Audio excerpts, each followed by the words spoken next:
उम्मीद करता हूँ आप अच्छे होंगे। और आज शुरू करने जा रहे हैं फंक्शंस पे चर्चा।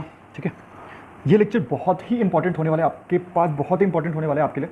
ठीक है, और बेसिकली जो लोग फंक्शंस के बारे में कुछ नहीं जानते उनके लिए बहुत इंपॉर्टेंट होने वाला है, जो लोग फंक्शन के बारे में जानते भी हैं उनके लिए तो और ज़्यादा इंपॉर्टेंट होने वाला है। तो आप इस लेक्चर को कभी मिस ना करें और शुरू से लेकर लास्ट तक फुली लेक्चर को देखें और एक एक बात की गहराई को समझें कि हम इस किसी भी टॉपिक पे बात कर रहे हैं तो क्यों कर रहे हैं।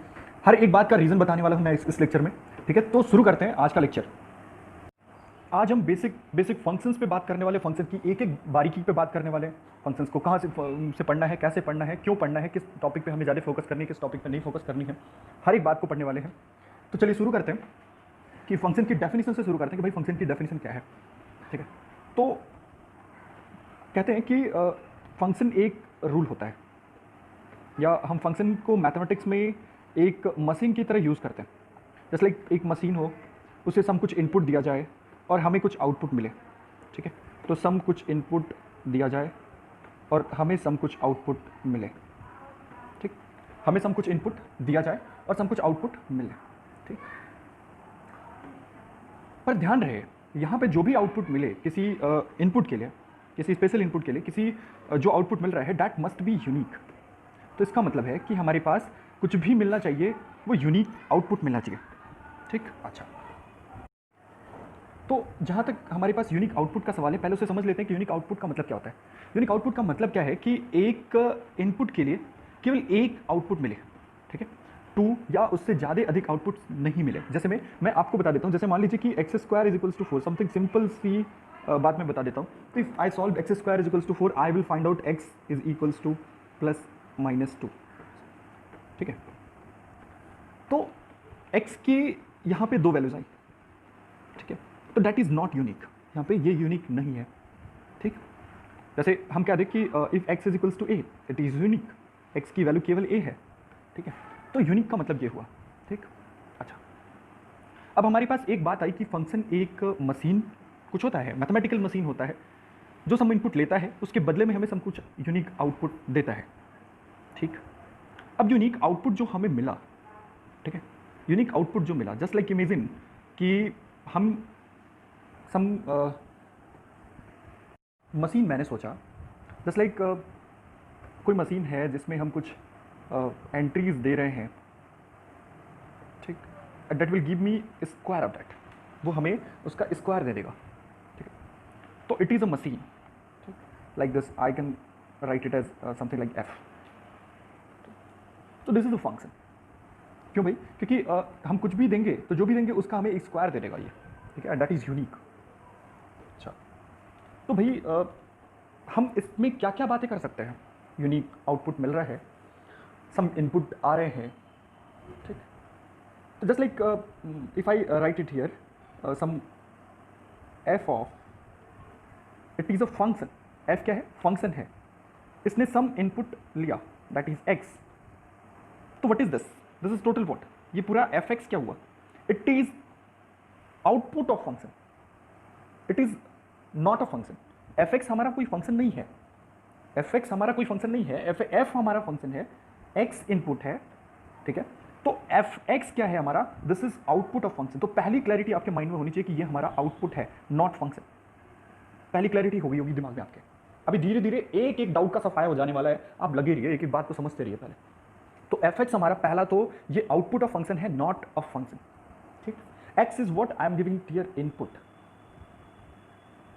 ठीक, तो if I write the output of a function something like f x is equals to some x square, तो I will give it here x and it will give me x का स्क्वायर। ठीक है, तो यहाँ पे machine क्या हुई? This is the square machine. F is what? Some like this. ठीक है, अच्छा, तो क्या हम बेसिकली किसी भी केस में मैथमेटिकली केस में हम क्या यूनिक आउटपुट की चर्चा कर सकते हैं? देखते हैं। जैसे मान लीजिए कि यदि मैंने लिख दिया कोई सम एक्सप्रेशन लिख दिया, x square plus y square is equals to some 4। Yes, तो is it a machine? Is it a machine? यदि मैं लिखूं y square, this is the output, if I am taking x as input, तो x को input ले रहा हूं, तो y square is equals to 4 minus x square. And if I write it here y is equals to plus minus some 4, minus x square, okay, 4 minus x square. क्या यहाँ पे हमारा आउटपुट यूनिक है? बिल्कुल नहीं, बिल्कुल नहीं यूनिक है। क्यों भाई? क्योंकि it is some plus under root 4 minus x square minus under root 4 minus x square, तो ये यूनिक नहीं है। इसका मतलब क्या है कि ये एक सर्टेन ऐसे रूल को डिजिग्नेट नहीं कर रहा है कि जिसमें हमारा एक यूनिक आउटपुट दिखे। It means it is not a function. अच्छा, what is it is a function?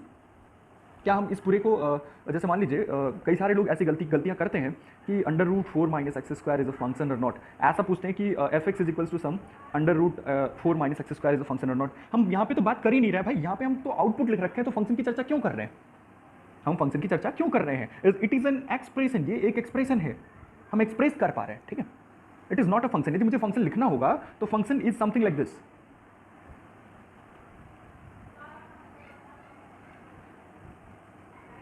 बात सुन रहे? तो it is the function and it is what? It is the output of function. बात सुन रहे? अच्छा, अब आपको थोड़ी बहुत जानकारी हो गई होगी कि कैसे एक्सप्रेशंस हमारे पास फंक्शंस हो सकते हैं, कैसे एक्सप्रेशंस मेरे पास फंक्शंस नहीं हो सकते हैं। तो सवाल ये उठता है कि हम इनपुट तो दे सकते हैं, ठीक, उसके बदले में मुझे यूनिक आउटपुट मिलेगा, ये भी ठीक। तो क्या क्या कोई मशीन सभी इनपुट ले सकती है? इस पे चर्चा करते हैं। तो जस्ट इमेजिन करिए कि यदि मैंने किसी फंक्शन के आउटपुट को लिखा है under root 4 minus x square. Simple सा बात है, एकदम छोटी सी बात है कि यदि मैंने फंक्शन के आउटपुट को लिख रखा है under root 4 minus x square, तो यदि मैं रियल वर्ल्ड में बात कर रहा हूं कि आई am taking unique real output, real world में बात कर रहा हूं, तो क्या x की वैल्यू मैं 2 से ज़्यादा ले सकता हूं? बिल्कुल नहीं ले सकता। क्यों भाई? क्योंकि यदि मैं 2 से ज़्यादा ले लूं तो ये सम 4 से ज़्यादा हो जाएगा, क्योंकि स्क्वायर है, और 4 से ज़्यादा मतलब ये टोटल क्वांटिटी नेगेटिव आने लगेगी, और रूट में नेगेटिव नॉट अलाउड है रियल वर्ल्ड में, ठीक है। आपने 11th में पढ़ा होगा कॉम्प्लेक्स नंबर, तो आपको इमेजिनरी नंबर तो थोड़ी बहुत आइडिया होगी कि कैसे क्या होता है। तो ठीक है, हम यदि बात करें सेकंड वे से इस बात को समझने का, तो जैसे मान लीजिए कि यदि मैंने किसी फंक्शन के आउटपुट को लिखा f x is equals to some 2/1 minus x square, तो क्या ये जो मशीन है, मशीन का आउटपुट है, इट इज ऑलवेज एग्जिस्ट? क्या ये हमेशा एग्जिस्ट करता है? क्या ये हमेशा के लिए चलेगा? तो देखते हैं भाई, इफ डिनोमिनेटर बिकम्स जीरो, यदि डिनोमिनेटर जीरो हो गया तो ये मेरा कोई एक आउटपुट नहीं सर्टेनली मिल पाएगा हमारे लिए। बात समझ में आ रही है? इसका मतलब क्यों भाई? क्योंकि हमारा जो डिवीजन होगा वो पॉसिबल नहीं हो पाएगा, बिकॉज डिनोमिनेटर बिकम्स जीरो। बात समझ में आ रही है? If I done it here 1 minus x square is equals to zero, then x is equals to plus minus 1, then ये जो मशीन है कुछ certain value x is equals to plus minus 1 को नहीं लेती है, x की वैल्यू प्लस माइनस 1 नहीं लेगी। इसका मतलब क्या है कि रियल वर्ल्ड में यदि हम बात कर रहे हैं तो हमारे पास ये पता होना चाहिए कि इनपुट्स तो ठीक है, पर इनपुट कोई मशीन कुछ सर्टेन इनपुट ही लेगी, कुछ सर्टेन इनपुट ही लेगी, ठीक है। अब भाई रियल नंबर का कोई ब्रांच लेगा, जैसे मान लो आप, ये मैंने रियल नंबर लाइन कह दिया, तो रियल नंबर लाइन में सम ये प्लस माइनस 1 नहीं होगा, नहीं तो कोई भी नंबर ये मशीन ले सकती है अपने अंदर। तो इसका मतलब क्या है कि रियल वर्ल्ड में ये मशीन हमारे पास बस प्लस माइनस 1 को छोड़ के सभी चीज़ें लेगी। तो इसका मतलब हम क्या कहेंगे कि रियल नंबर लाइन सेट पे रियल नंबर लाइन में एक सेट होगा जिसे हम कहेंगे कि ऑल रियल नंबर में से बस केवल हमारा प्लस माइनस 1 नहीं होगा, ये फुल सेट हमारे पास ये मशीन इनपुट में लेगी। तो रियल वर्ल्ड का सर्टेन एक सबसेट ले रही है ये मशीन, ठीक है। तो वो सबसेट जिसको कोई मशीन लेती है, कोई फंक्शन लेता है, that is the first one thing that is some what called domain of function. उसे हम फंक्शन का डोमेन कहते हैं। तो एक बात परफेक्ट क्लैरिटी के साथ आपको दिख गया होगा कि फंक्शन के डोमेन से हम क्या स्पेसिफाई करना चाहते हैं। तो एक बात आपको परफेक्ट समझ में आ गई होगी कि डोमेन क्या है। तो सीधे शब्दों में कहें तो डोमेन रियल नंबर लाइन का पे या रियल नंबर्स का वो पार्ट है, वो सबसेट है जिसके लिए कोई मशीन, किसी मशीन का कोई सेंस बने। सिंपल, किसी मशीन का कोई सेंस बने। बात समझ में आ रही है? तो जस्ट लाइक हम कहें कि डोमेन को डिफाइन करें तो all x belongs to real number, हम एक सीधे सीधे साफ शब्दों में बताते हैं आपको, जिससे कि हम ज़्यादा घुमा फिरा के बात नहीं करेंगे, हम सीधे स्ट्रेट फॉरवर्ड बात करेंगे, जिससे कि आपको पूरी प्रॉब्लम समझ में आए कि कहाँ पे हमारे कॉन्सेप्ट में प्रॉब्लम है, कहाँ पे प्रॉब्लम्स नहीं है। तो हम उस प्रॉब्लम्स को क्लैरिफाई करेंगे, ना कि हम इधर उधर घूम के बातें करेंगे। तो हम रियल नंबर्स का वो पार्ट लेने वाले हैं फॉर विच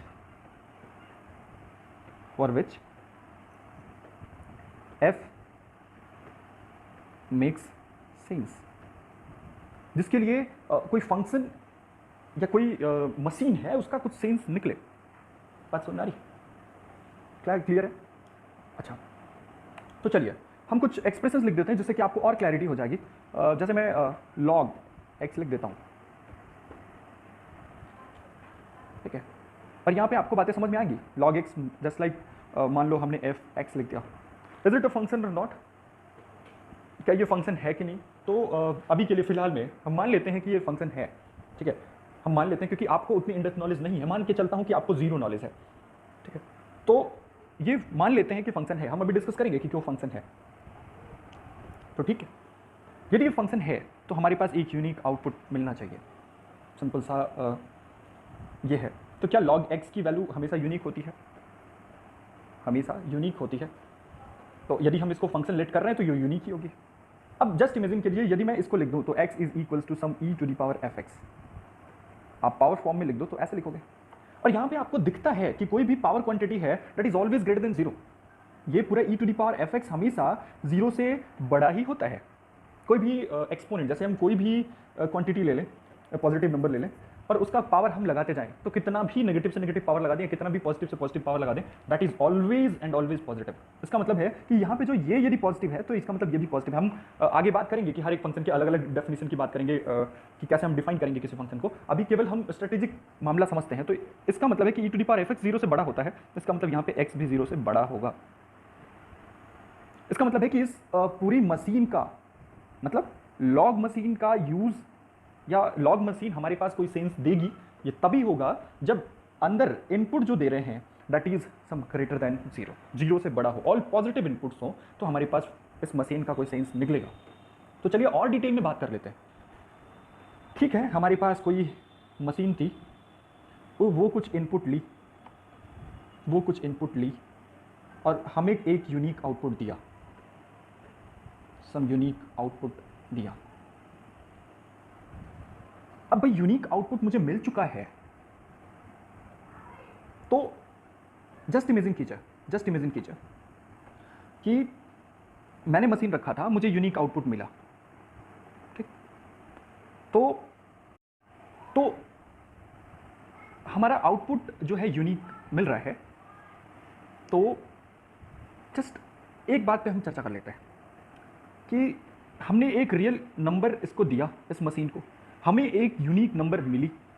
तो जस्ट इमेजिन कीजिए हम पूरे रियल नंबर लाइन पे एक सबसेट में कुछ, मान लीजिए ये सबसेट लिया, हम इस नंबर लाइन का मैंने सबसेट लिया, ये पार्ट लिया, और ये पार्ट में से एक एक नंबर को चूज करके हम इसको इनपुट देते गए। तो ये हमें रियल नंबर के किसी पार्ट का सम नंबर्स देता गया, ठीक है। तो मान लीजिए ये नंबर्स आए, तो जो यूनिक आउटपुट का सेट आया किसके बदले में? इनपुट के बदले में। तो ऐसे आउटपुट के यूनिक आउटपुट के सेट को जो किसी इनपुट से मिलता है उसे हम कहते हैं range of function. Range of function, ध्यान दीजिएगा क्योंकि यहां पे बात बहुत ही स्पेसिफाइड होने वाली है आपके लिए। तो रेंज ऑफ फंक्शन क्या है, चलिए डिफाइन करते हैं इसको। सम रेंज ऑफ फंक्शन, किसी फंक्शन का रेंज क्या है? तो यदि हम करेक्टली डिफाइन करें तो the set of all outputs को यदि मैं y से डिनोट कर रहा हूं तो y belongs to what? Real number से बिलोंग करना चाहिए भाई, तो रियल नंबर्स, ठीक है। इस तरीके से सच दैट कि y जो है हमारे पास फंक्शन का आउटपुट है। तो देखो ये y is equals to f x लिखा मैंने, ठीक। एफ एक्स क्या डिनोट करता है मैंने आगे बता दिया है, एफ एक्स हमारे पास फंक्शन का आउटपुट डिनोट करता है। तो भाई यहाँ पे x क्या है?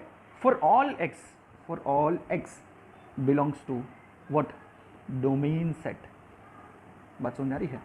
तो डोमेन के एलिमेंट के लिए जो भी हमें आउटपुट का सेट, यूनिक आउटपुट का सेट मिलता है उसे हम कहते हैं रेंज ऑफ फंक्शन।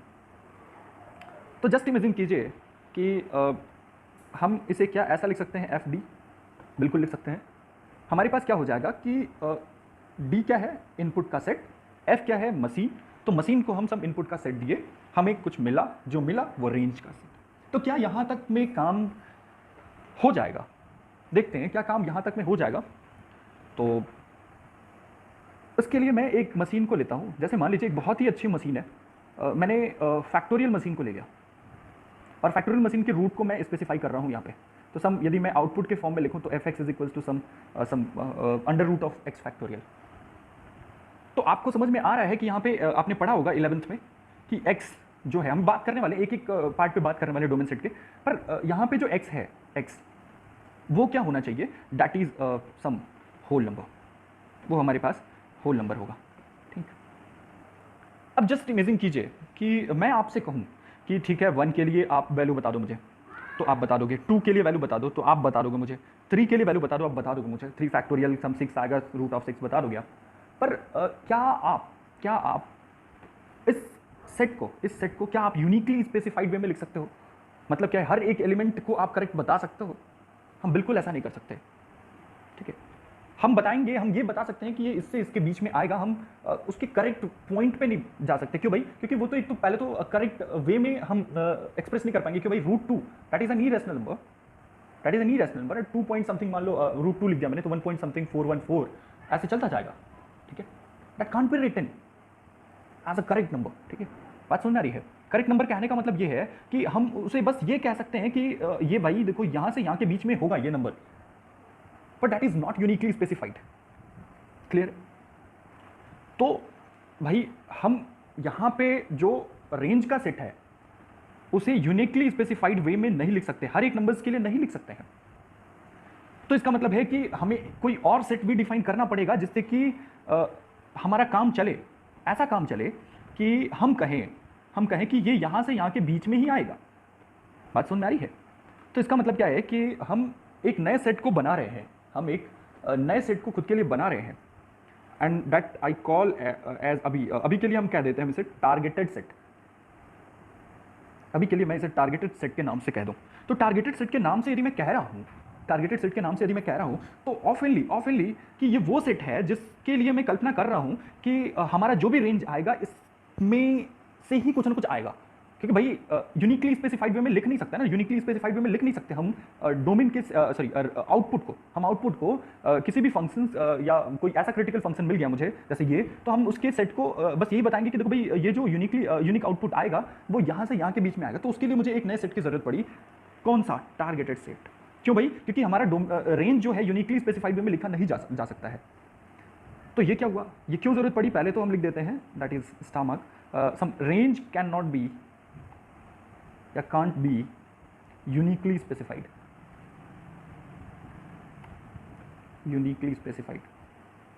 तो रेंज जो होगा वो यूनिकली स्पेसिफाइड नहीं होगा, इसलिए मुझे टारगेटेड सेट की जरूरत पड़ी। टारगेटेड सेट क्या है?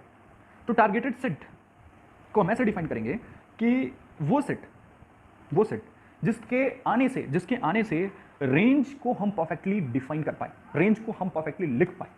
ठीक है, बात समझ में आ रही है? तो सम यहां पे हम ये कह सकते हैं कि set of all variables, set of all some numbers लिख देते हैं, सेट ऑफ ऑल नंबर्स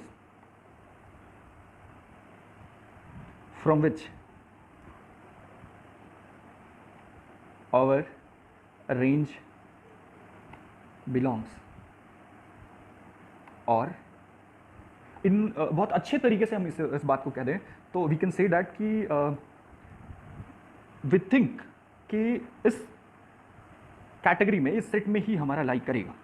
ठीक है, अब भाई टारगेटेड सेट हम किसी भी मशीन के लिए बहुत सारे ले सकते हैं। जैसे मैं कह दूं इस मशीन के लिए तो आई कैन से दैट कोई नंबर आया, मान लो यदि मैं यहाँ पे 2 रख दूं तो 2 फैक्टोरियल आएगा, 2 फैक्टोरियल आई कॉल दैट कि भाई ठीक है वो जो भी आएगा वो 1 से बड़ा होगा। आई कैन से दैट जो भी आएगा, आई कैन से दैट कि वो 0 से बड़ा होगा।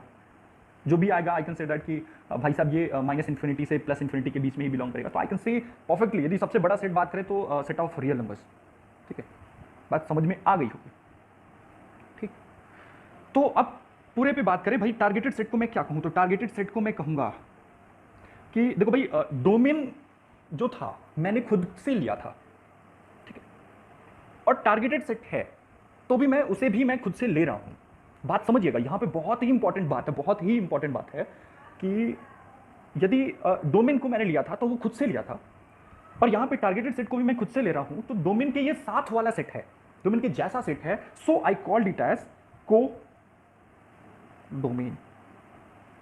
परफेक्टली बात को समझिएगा, क्योंकि मैं आपकी एक एक क्लैरिटी को दूर कर दूंगा, ये गारंटी है, मैंने गारंटी भी दे रखी है कि आपको बातें समझ में आ गई। आप समझने की कोशिश तो करो पहले, ठीक है। तो दैट आई कॉल एज को डोमेन ऑफ द फंक्शन। भाई एक बात आई पहली, range is what, some real numbers का वो सेट जिसके लिए मशीन मेरी कोई सेंस दिखाए, फंक्शन मेरा कोई सेंस दिखाए। बात समझ में आ रही है? जिसके लिए मेरा कोई फंक्शन सेंस दिखाए तो उसे हम कहेंगे डेफिनेशन ऑफ सम डोमेन, या डोमेन है वो, ठीक। उसके बाद यूनिक आउटपुट का सेट जो हम इनपुट दे रहे हैं, तो इनपुट के बदले में हमें जो यूनिक आउटपुट का सेट मिलेगा that is called range of function. और range of function uniquely specified way में लिखा नहीं जा सकता था, तो इसके लिए मुझे जरूरत पड़ी टारगेटेड सेट की, और टारगेटेड सेट हम खुद से लेते हैं जैसा कि हम डोमेन को लेते हैं, तो then I call it as को डोमेन ऑफ द फंक्शन। बात समझ में आई? तो चलिए अब फंक्शन को लिखते हैं। तो फंक्शन को लिखते कैसे हैं? कोई मशीन होगी एफ, इस तरीके से होगी कि कुछ वो इनपुट लेगी, उस इनपुट को कहेंगे डी, डी मतलब डोमेन सेट, और उसके बदले में हमारा एक सेट मिलेगा, और वो सेट किसी टारगेटेड सेट टी से बिलोंग करेगा। टी क्या है? टारगेटेड सेट है, जिसे हम कोडोमेन सेट के नाम से जानते हैं, कोडोमेन के नाम से जानते हैं। तो हम इस तरीके से एक्सप्रेस करेंगे, for each x, for each हम कहें तो for each x belongs to D, there exist को कैसे लिखते हैं? ऐसे। तो there exist a unique y belongs to T. T में एक यूनिक वाई आएगा, डी से हम यदि उसको एक एक्स दे रहे हैं तो इस तरीके से हमारा ये फंक्शन बना। अब आपको कंप्लीटली ये बात समझ में आई होगी कि फंक्शंस का इंट्रोडक्शन क्या है। तो ज़रा ध्यान से देखिए, ये एफ क्या हुआ? अब आपको केवल एक ऐसा दिख रहा है कि it is something only and only a rule.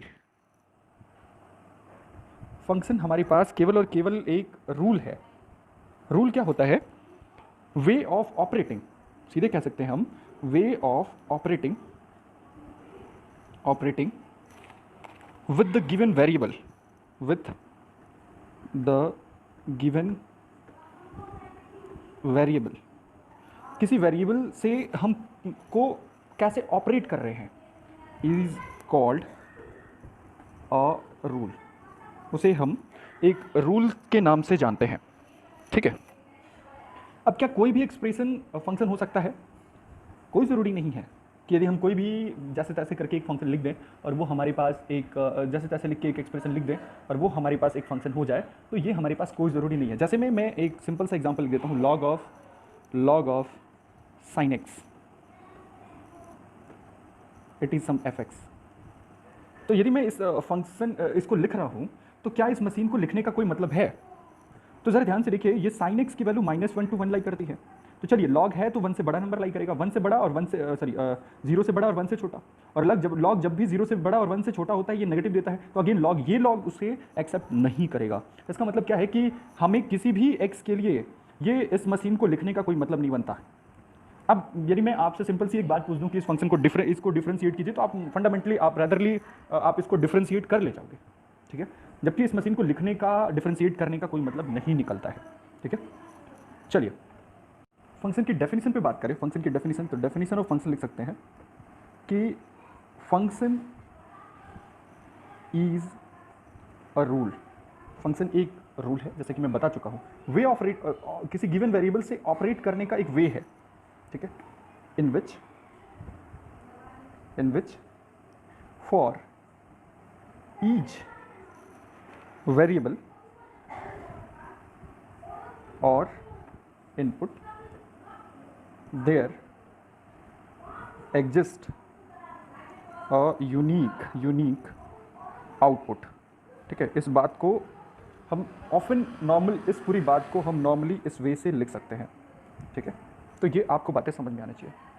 अब ये बात आपको समझ में आ गई है कि डी जो होगा एक रियल नंबर्स का सेट लेते हैं, सबसेट लेते हैं, और टी किसी फंक्शन के लिए रियल नंबर्स का सबसेट होगा, मतलब आउटपुट रियल होगा, इनपुट रियल होगा। तो बात आपको तो ये भी समझ में आती है कि दो रियल नंबर्स को हम आपस में कंबाइन भी कर सकते हैं, दो रियल नंबर्स को हम आपस में कंबाइन भी कर सकते हैं। तो क्या कंबाइन करने का मतलब ऐड, सब्ट्रैक्ट, डिवाइड, ऐसा कुछ। तो क्या मैं दो फंक्शंस को ऐड, सब्ट्रैक्ट, डिवाइड और मल्टीप्लाई कर सकता हूँ? बिल्कुल कर सकता हूँ, पर उसके लिए सम सर्टेन कंडीशन होगी। कैसे भाई? If first one, if two functions is going to be added, मान लो फर्स्ट फंक्शन एफ एक्स है and second function g x है। क्या ये फंक्शन है? बिल्कुल नहीं, हम कहेंगे ये फंक्शन के आउटपुट्स हैं। तो फर्स्ट फंक्शन का आउटपुट एफ एक्स है, सेकेंड फंक्शन का आउटपुट जी एक्स है। तो ये दोनों आउटपुट्स कब एडेड करे जा सकते हैं? तो भाई आपको तो समझ में आता है कि मान लीजिए एक्स सम इनपुट एफ एक्स लेता है और जी एक्स भी एक्स इनपुट लेना पड़ेगा। उस टाइम पे एक्स ऐसा होना चाहिए कि उसके लिए मशीन एफ एक्स भी कोई सेंस रखे और जी एक्स भी कोई सेंस रखे, ठीक है? तब इन दोनों मशीन को ऐड कर सकते हैं। इसका मतलब है कि यदि मैंने कह दिया कि इसका डोमेन D1 है, इसका डोमेन D2 है, तो हम इन दोनों मशीन को यदि लिखें F प्लस जी, ठीक है, X, तो ये तब लिख सकते हैं, मतलब दोनों मशीन को ऐड तब कर सकते हैं जब X belongs to D1 intersection D2, या हम कह दें कि D1 intersection D2 is not equals to 5। D1 और D2 का कोई ना कोई इंटरसेक्शन मिले तभी हम क्या कर सकते हैं? एफ और जी का एडिशन कर सकते हैं। In the same sense multiplication के लिए भी यही रूल होगा, F x into g x और एफ एक्स, ये देखो आप, ये प्लस माइनस दोनों के लिए सेम रूल होगा। यहाँ पे देखो आप, f x into g x के लिए क्या रूल होगा? तो f x into g x के लिए भी सेम रूल होगा। Third, f x by g x के लिए यदि बात कर रहे हैं तो हमारे पास क्या होगा कि इसका यदि डोमेन D1 है, इसका डोमेन D2 है, तो जस्ट इमेजिन कीजिए कि x तो वो लेंगे जहाँ पे D1 इंटरसेक्शन D2, मतलब जहाँ पे fx भी एग्जिस्ट करे, gx भी एग्जिस्ट करे, ठीक है? मतलब x belongs to D1 intersection D2, लेकिन वहाँ पे डिनोमिनेटर जीरो नहीं होना चाहिए, मतलब gx, x की वो वैल्यूज़ नहीं लेंगे जहाँ पे gx जीरो हो जाए। तो इसका मतलब है कि इसमें से माइनस कर देंगे जहाँ पे gx क्या है? जीरो है, ठीक है? तो this is will be the fundamental concept of addition of two functions. भाई दो फंक्शंस को ऐड, सब्ट्रैक्ट करने के बारे में, डिवाइड करने के बारे में, मल्टीप्लाई करने के बारे में हम ऐसे सोच सकते हैं। तो आज के लिए बस इतना ही, मिलते हैं नेक्स्ट लेक्चर में। और नेक्स्ट लेक्चर भी बहुत इंपॉर्टेंट होने वाला है, फंक्शन के फाउंडेशन बेसिस पे आपको हर एक बात क्लियरली समझ में आने वाली है। तो चलिए तब तक के लिए बाय बाय, टेक केयर।